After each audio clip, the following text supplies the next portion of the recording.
ఇంకా ఇదైతే ఈరోజు మినీ వ్లాగ్ అండి. పాప కోసం అయితే లంచ్ బాక్స్ చేస్తున్నాను. లెమన్ రైస్ చేసి టమాటో ఊరగాయ చేశాను కదా! అదైతే పెట్టేసాననమాట. కుక్కర్‌లో ఇన్‌స్టంట్‌గా ఏ విధంగా టమాటో ఊరగాయ చేయాలని చెప్పేసి వీడియో ఇన్‌స్టాగ్రామ్‌లో పోస్ట్ చేశాను. ఒకసారి చూడండి.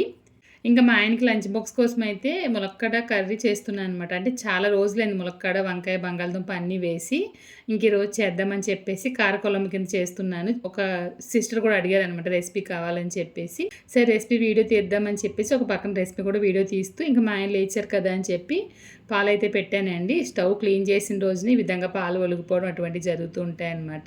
ఇంకా మా ఆయనకి కాఫీ కలిపిచ్చేసిన తర్వాత మార్నింగ్ బ్రేక్‌ఫాస్ట్ కోసం అయితే ఇడ్లీ అయితే వేసేసాను. టమాటో ఊరగాయ ఉంది కదా! అది వేసి తింటారు. లేదంటే గనక ఈ కారం పులుసు పెడుతున్నాను కదా! అది గాని వేసి తింటారనమాట. చాలామంది చెప్తున్నారు అక్క కిచెన్‌లో అన్నీ మార్చారు కదా! చాపింగ్ బోర్డ్ కూడా మార్చండి అని చెప్పేసి. నేనైతే మీషోలో బుక్ చేశానండి. బుక్ చేసి నెల అవుతుంది ఇంకా రాలేదు.